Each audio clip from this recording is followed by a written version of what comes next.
In today's video, I am going to teach you how to create API key in Confluence. By the end, you'll know exactly where to go in your Atlassian account and how to generate a secure API token, which is what Confluence uses as an API key.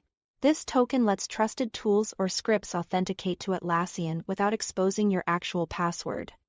And it's commonly used for integrations, automation, or connecting third-party services.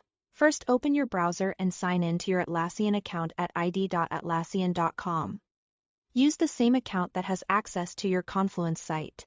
Make sure you are on a private and secure network and using a modern browser, so everything loads smoothly. Once you are in, look to the top right corner of the page and click your profile avatar. From the drop-down, choose Account Settings. On the Account screen, find and open the Security tab.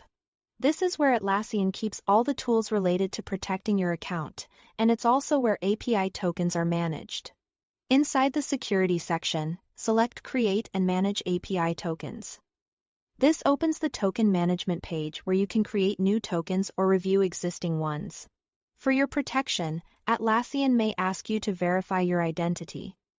If prompted, they'll send a verification code to the email associated with your account.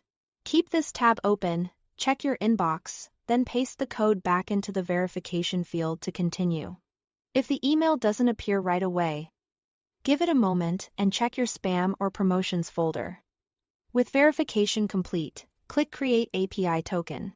You'll be asked to enter a label. Pick something descriptive, like Confluence integration, so you can easily recognize what the token is for later.